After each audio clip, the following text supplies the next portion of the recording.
सो टॉनिक बेटा exercise 9.3 continue करते हैं हम लोग. अप टू 5 तक question we had discussed already. From 6 question onward we are going to discuss again. Binomial distribution के ऊपर बेस्ड है बर्नौलीज ट्रायल्स. ठीक है. 6 question. A coin is tossed 4 times. Coin अगर 4 टाइम टॉस होता है तो बेटा n की वैल्यू है हमारे पास 4. n is equals to 4. इसके बाद हम लोग को ये कहा गया है capital X is the number of heads observed. Find the probability distribution of X. Capital X हमारे पास क्या है? Number of heads. तो सबसे पहले हम लोग प्रोबेबिलिटी निकालते हैं. Probability of head it can be considered as success which is equals to 1/2. Probability of tail can be considered as failure, again 1/2. So probability distribution हम लोगों ने बनाना है नंबर ऑफ हेड्स का. और इसमें हम लोगों को ये कहा गया कि कॉइन इज टॉस्ड 4 टाइम्स. और अगर कॉइन 4 टाइम टॉस होता है बेटा x is equals to 0 1 2 3 and 4 and accordingly probability of capital X. अब probability of capital X find out करना है बेटा जी. it will become 4c0 p raised to power 0 q raised to power 4 then 4c1 p q cube 4c2 p square q square then 4c3 p cube q and 4c4 p raised to power 4. अब क्योंकि यहाँ पर p और q दोनों की value 1/2 है तो हम लोग direct total power 1/2 raised to power 4 लिख सकते हैं. क्योंकि यहाँ पर सक्सेस और फेलियर दोनों की प्रोबेबिलिटी 1/2 है. So I can write down 1/2 raised to power 4 यहाँ पर, क्योंकि कंबाइंड पावर 4 ही बनेगी. So 4c0 will become equals to 1/2 raised to power 4. This is 4 into 1/2 raised to power 4. This is 6 into 1/2 raised to power 4 and again 4 into 1/2 raised to power 4. This is 1/2 raised to power 4. क्योंकि combination का formula अगर हम लोग apply करते हैं 4c0 की value 1 होती है, 4c1 की वैल्यू 4, 4c2 की वैल्यू 6 एंड देन 4c3 की वैल्यू भी 4 एंड 4c4 की वैल्यू फिर से हमारे पास 1 आ जाती है. सो इसको सॉल्व करते हैं. 1/16 4 into 1/16 1/4 हो जाएगा. 6 into 1/16 it will become 3/8. 4 into 1/16 फिर से 1/4 and this is 1/16. और प्रोबेबिलिटी डिस्ट्रीब्यूशन ही बनानी है. सो इसको बनाने के बाद आप लोग चेक कर सकते हैं कि आपने ठीक निकाला है या नहीं. इन सब का सम क्या आना चाहिए? 1 आना चाहिए. ओके, नोट कीजिए बेटा इस क्वेश्चन को.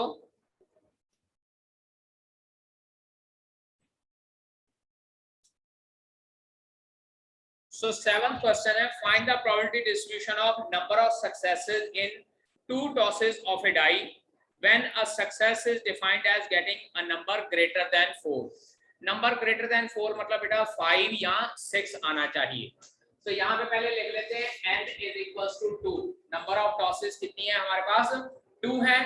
Capital X is equals to number greater than 4. तो probability of number greater than 4 क्या आएगा? Number greater than 4 that will become 2/6 यानी कि 1/3 हो जाएगी. और probability number less than 4, probability number not greater than 4 it will be equals to 2/3. 1 minus 1/3 हो जाएगी. ठीक है. तो now capital X can take the value 0 1 and 2.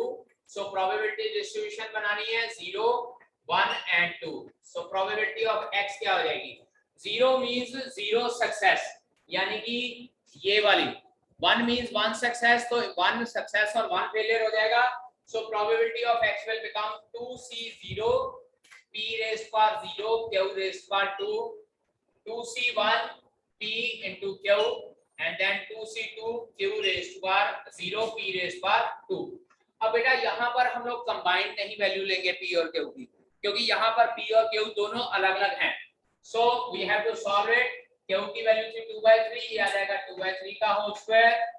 This was 2 into 1/3 into 2/3. Check कीजिए, p की वैल्यू 1/3 थी और q की value 2/3. And after that 2c2 हमारे पास आ जाएगा. 2c2 is 1 p square is 1/3 का होल स्क्वायर. सो सॉल्व करते हैं 4/9 अगेन 4/9 एंड दिस इज 1/9.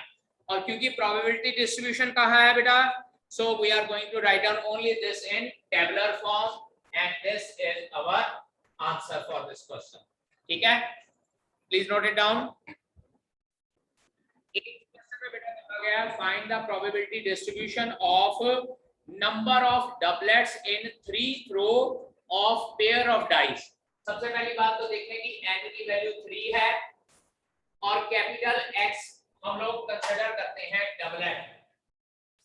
अब डबलेट क्या होता है बेटा, डबलेट का मीनिंग होता है कि जब हम लोग एक पेयर ऑफ डाइस थ्रो करते हैं, दोनों डाइस के ऊपर सेम नंबर, मतलब 1 1 या फिर 2 2, उसके बाद 3 3, then 4 4, 5 5 and then 6 6. तो बेटा प्रोबेबिलिटी ऑफ डबलेट, इसको हम लोग सक्सेस कंसीडर करते हैं. ये होती है 6/36 इज इक्वल्स टू 1/6. याद है ना, जब दो डाइस थ्रो किए जाते हैं तो सैंपल स्पेस के एलिमेंट 36 होते हैं. ठीक है, उसके बाद probability of not doublet will be equals to 5/6. 1 - 1/6 आ जाएगा. ओके, अब इसके बाद डबलेट की प्रोबेबिलिटी 1/6 आ गई, नॉन डबलेट की प्रोबेबिलिटी यानी कि फेलियर की प्रोबेबिलिटी आ गई 5/6. अब प्रोबेबिलिटी डिस्ट्रीब्यूशन फाइंड आउट करना है. Capital X can take the value 0 1 and 2. 3 n की वैल्यू 3 है तो यहां पर n की वैल्यू capital X will take the value 3 also. So probability of capital X 0 है तो यहाँ पर 3 थ्रोज हैं, सो 3C0, उसके बाद Q की power 3 and then 3C1 P into Q square, 3C2 P square into Q and then 3C3 P raised by 3. अब इसके बाद सिंप्लीफाई करते हैं. 3C0 1 होता है, Q raised by 3 125/216. 3C1 होता है 3 मल्टीप्लाई बाय 1/6 into 25/36. ये आ जाएगा 75/216. After that 3C2 की वैल्यू भी 3 P square 1/36 into 5/6. Your answer will be 15/216. And last P cube 1/6 का whole cube, and that is 1/216. And you can check 125 plus 75 plus 15 plus 1, 216 divided by 216, answer is 1. So our probability distribution is correct. Okay, so next is question number 9. From a well shuffled pack of 52 cards, 3 cards are drawn at random, 1 by 1 with replacement. मतलब क्या है कि Bernoulli's trials की बात हो रही है binomial distribution के लिए. और इसके बाद हम लोग को ये कहा गया है find the probability distribution of number of queens. 3 card draw हुए हैं, n is equals to 3, capital X is equals to number of queens. अब जरा अगर क्वीन की बात करें तो प्रोबेबिलिटी ऑफ क्वीन ये हो जाएगी हमारे पास 4/52 यानी कि 1/13. इसको सक्सेस कंसीडर करते हैं. Probability of not a queen will be equals to 12/13 which is equals to Q. 1 में से माइनस कर लेंगे. So कैपिटल X की वैल्यू क्या आ जाएगी बेटा, 0 1 2 3. Probability of capital X, that is 3C0 Q raised to 3, 3C1 P Q raised to 2, 3C2 P square Q and 3C3 P Q. Solve करेंगे. Q raised to 3, Q raised to 3 मतलब 12/13 का whole cube. अब 12 का cube बेटा होता है 1728 और 13 का क्यूब होता है 2197. So 1728 divided by 2197. इसी तरह से ये 3 into 144 divided by 2197. And this is 3 into 1/13, 12 by 2197. And this is 1/2197. ये 3 into 144 कर लेते हैं. ये आ जाएगा हमारे पास 432 divided by 2197. and this is 36/2197. You can check by adding all these three that the answer should be equals to 1. ठीक है, अब इसके बाद साथ में 10th क्वेश्चन देखें। 10th क्वेश्चन बेटा गिवन है an urn contain 5 white and 3 blue balls. white balls है 5, blue balls है 3, तो टोटल हमारे पास कितनी हो गई 8 balls। अब इसके बाद कहा है if 2 balls are drawn at random one by one with replacement, find the probability distribution of number of white balls. Capital X is equals to number of white balls. So it will be equals to पहले देख लेते हैं probability of white ball. White ball की probability बेटा आ जाएगी 5/8, that is success, and probability of not white it will be 3/8, which is equals to Q. अब probability distribution कितनी balls draw हुई थी हमारे पास 2 balls. So capital X is equals to 0, 1, 2, probability of capital X. 2 balls draw हुई हैं हमारे पास, so 2C0 Q raised by 2, 2C1 P into Q, 2C2 P square. Q square 9/64, ठीक है, Q square हमारे पास 9/64 हो जाएगा, और 2C1 ये हो जाएगा हमारे पास 2 into 5 into 3 divided by 64, ये हो जाएगा 10 3 30, और नेक्स्ट वन इज 2C2 ये हो जाएगा 25/64। ऐड करके देख लीजिए 30 + 25 55 + 9 64, so 64/64 our probability distribution is correct. A pair of dice 14% बेटा, a pair of dice is thrown 6 times. सबसे पहली बात n की वैल्यू 6 ले लेते हैं, क्योंकि पेयर ऑफ डाइस थ्रो किया गया है तो इसका मतलब इसके सैंपल स्पेस के टोटल एलिमेंट 36 हो जाएंगे। अब इसके बाद हम लोग को ये कहा गया है getting a total of 7 on 2 dice is considered as success. तो देखिएगा जरा, टोटल ऑफ 7, ये कैपिटल X की वैल्यू है, टोटल ऑफ 7। अब ये आता कैसे है, देखिएगा 1,6 से आएगा या 6,1 से, फिर उसके बाद 2,5 से आएगा या 5,2, 3,4 और 4,3। सिर्फ मेरे पास ये 6 एलिमेंट्स हैं।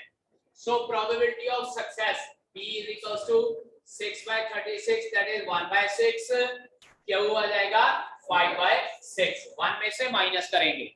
Okay, now probability distribution of, यहाँ पर ये कहा गया है एक्सपेरिमेंट 6 टाइम थ्रो किया जाता है डाइस, ठीक है, 6 टाइम डाइस थ्रो किया गया है, एंड पूछा ये गया है सबसे पहले at least 5 successes, at least 5 successes means 5 success and 6 success. पहला part probability at least 5 success, so at least 5 success means probability of capital X is equals to 5 plus probability of capital X is equals to 6। यहाँ पे probability distribution table नहीं बनाना है, सिर्फ probability find out करनी है। so it will be equals to 6C5 P raised by 5Q plus 6C6 P raised by 6। 6C5 की value 6 आ जाएगी, P raised by 5 1/6 raised by 5 multiply by 5/6 plus 1/P raised by 6 1/6 raised by 6। अब यहाँ check कीजिए बेटा, 1/6 raised by 6 common निकल जाएगा, यहाँ हमारे पास क्या बचता है, देखिए 6 into 5 30 plus 1 that is 31 into 1/6 raised by 6। Leave your answer here only, बहुत ज्यादा बड़ा हो जाएगा 1/6 की पावर से। इसके बाद सेकंड पार्ट है exactly 5 successes. So second part probability exactly 5 success, so that is probability of capital X is equals to 5। ये ऑलरेडी हम लोग यहाँ पे फाइंड आउट कर चुके हैं, देखिए तो यही लिख लेते हैं 6 into 1/6 raised by 5 into 5/6। ये 6 इसके साथ कैंसल आउट हो जाएगा, So 5/6 is your answer. ठीक है जी. Again, leave your answer here only. Okay. 20th question. A student answers 20 true false type question. अब बेटा ट्रू फॉल्स टाइप क्वेश्चन है, मतलब टोटल उसके पास ऑप्शन है 2, उसमें से कोई ऑप्शन उसने एक चुननी है. यानी कि ट्रू की प्रोबेबिलिटी क्या हो जाएगी 1/2, फॉल्स की प्रोबेबिलिटी क्या हो जाएगी 1/2. अब यहाँ पे ये कहा गया कि 20 ट्रू फॉल्स क्वेश्चन है. If the coin falls head he answers true and if it falls tail he answer false. मतलब वो हेड टेल करके कर रहा है, यानी कि ट्रू की प्रोबेबिलिटी 1/2, फॉल्स जो है फॉल्स उसकी प्रोबेबिलिटी भी 1/2. क्यों? क्योंकि कॉइन के अकॉर्डिंगली है, और कॉइन में हेड की प्रोबेबिलिटी 1/2 है, टेल की प्रोबेबिलिटी भी 1/2 हो जाएगी. Find the probability that he answers at least 12 questions correctly. कम से कम 12 क्वेश्चन उसके करेक्ट होने चाहिए. कम से कम 12 मतलब क्या हो जाएगा 12, 13, 14, 15, 16, 17, 18, 19 और 20. बहुत ज्यादा बड़ा क्वेश्चन है. यहाँ पे n की वैल्यू है 20. क्यों? नंबर ऑफ क्वेश्चंस है 20.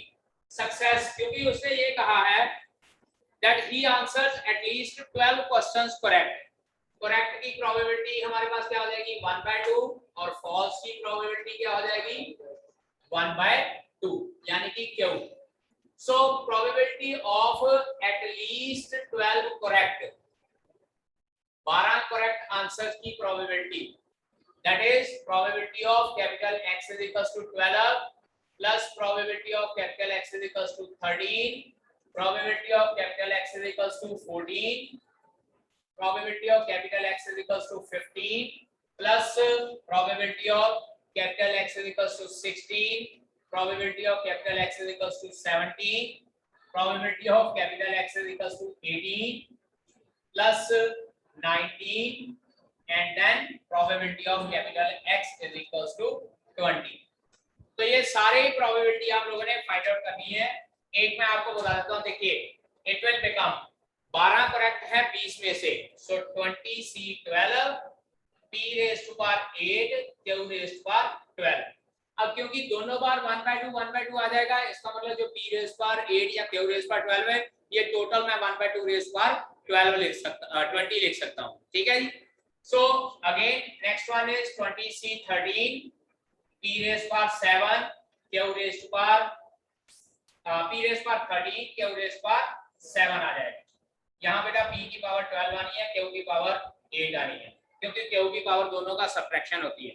सिमिलरली अगला क्या हो जाएगा 20C14 P⁻14 Q⁻6, अगला P⁻15 Q⁻5 and so on.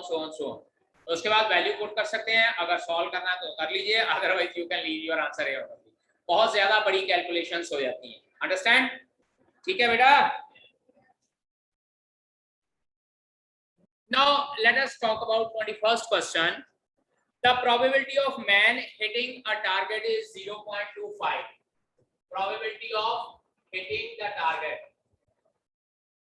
is equals to 0.25. I can say that 25/100, that is 1/4.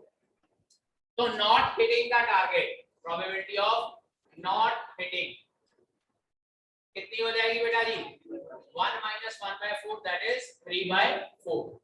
अब हम लोग को ये कहा गया है how many times must he fire so that the probability of his hitting the target at least once is greater than 2/3. यानी कि probability of capital X should be greater than 1, because अगर X कंसीडर करते हैं at least one success, और यहां पर hitting का target success consider किया, this will be P and this will be Q. अब एट लीस्ट वन सक्सेस हम लोगों को तो पता ही नहीं है कि कितनी बार उसने हिट किया था कि उसकी सक्सेस हो जाए. कम से कम एक सक्सेस, 2, 3, 4, 5 कुछ भी हो सकता है. तो मैं यहाँ पर probability of X greater than 1 की बजाय मैं लिख सकता हूँ इसको 1 minus probability of X is equals to 1. 1 minus probability of X is equals to 1, X is equals to 0, क्योंकि एटलीस्ट 1 है, यानी कि 1 भी इन्वॉल्व होगा. 1 minus probability of X is equals to 0 should be greater than, हम लोगों को ये कहा गया कि ग्रेटर देन 2/3 होनी चाहिए. This should be greater than 2/3. Okay. अब इसको सॉल्व करते हैं जरा। 1 minus probability of zero hitting. Zero hitting क्या हो जाएगी बेटा आपके पास? जीरो हिटिंग मतलब क्या हो गया? जीरो सक्सेस हो गई, जीरो सक्सेस हो गई, ठीक है। And that will be equals to, इसको देखिए NC0 Q raise to power n आ जाएगी। जीरो सक्सेस यही होएगी प्रोबेबिलिटी डिस्ट्रीब्यूशन के अकॉर्डिंगली, इसके बाइनोमियल डिस्ट्रीब्यूशन के accordingly. This should be greater than 2/3, that is 1 minus Q कितना था हमारे पास? 3/4 raise to power n should be greater than 2/3। अब इसको थोड़ा सा सिंपलीफाई करते हैं। 1 minus 2/3 should be greater than 3/4 raise power n, यानी कि 3 की पावर n ओवर 4 की पावर n। इसको सॉल्व करेंगे। 1/3 should be greater than 3 raise power n over 4 raise power n, क्योंकि दोनों ही पॉजिटिव नंबर्स हैं, क्रॉस मल्टीप्लाई कर सकता हूं। So 4 raise power n should be greater than 3 raise power n plus 1। हमारे पास रिजल्टेंट आंसर आता है 4 raise power n should be greater than 3 raise power n plus 1। अब क्योंकि एटलीस्ट या मिनिमम कितनी बार हिट करे target? Minimum n time hit करे। यहां पर हम लोग लिखना चाहते हैं तो लिख सकते हैं let minimum number of try, minimum number of trials is equals to n। अब हम लोगों ने n की वैल्यू फाइंड आउट करनी है। अब यहां पे देखिए कि n 4 raise to power n, बेटा 4 raise power n, this should be greater than 3 raise power n plus 1। अब अगर मैं n की वैल्यू 1 पुट करता हूं, देखिए कितना आ गया ये 4, राइट हैंड साइड कितना आ जाएगा 9, ट्रू है? नो, फॉल्स है। इसका मतलब n की वैल्यू 1 नहीं हो सकती। n की वैल्यू 2 पुट कीजिए, यहां कितना आ गया 16, इधर कितना आ गया 27, वो भी फॉल्स है। n की वैल्यू 3 पुट कीजिए 64, यहां 3 की पावर 4 कितना हो गया 81, वो भी फॉल्स है। अब n की वैल्यू मैं 4 पुट करता हूं, ये कितना आ जाएगा 4 की पावर 4 विल बिकम 256, और उधर 3 की पावर अगर मैं 4 पुट करता हूं टोटल हो गई 3 की power 5, and that will become 3 3 9 3 27 3 81 3 243, यानी कि 256 इज ग्रेटर देन 243। ट्रू है? तो इसका मतलब हम लोग क्या करेंगे, minimum value of n is equals to 4। इसके बाद लिखेंगे therefore the person must try at least 4 times, therefore the person must try at least 4 times so that the hitting target probability will become 2/3। अब यहाँ पे ये देख लीजिए कि ये बाइनोमियल बर्नौलीज ट्रायल नहीं है, क्योंकि स्टार्टिंग में उसकी प्रोबेबिलिटी 0.25 थी 1/4, लेकिन वो कहता कि उसकी प्रोबेबिलिटी इंक्रीज हो जाए तो कितनी बार वो कम से कम ट्राई करे, तो कितनी बार के लिए। इसका मतलब क्या हो गया, इसके नंबर ऑफ ट्रायल्स चेंज हो गए, और अगर नंबर ऑफ ट्रायल्स बेटा चेंज हो गए it means it is not a Bernoulli's trial. ठीक है जी। सो बेटा that's all from my side for today's lecture. In the next lecture we will discuss next topic from this chapter. Okay.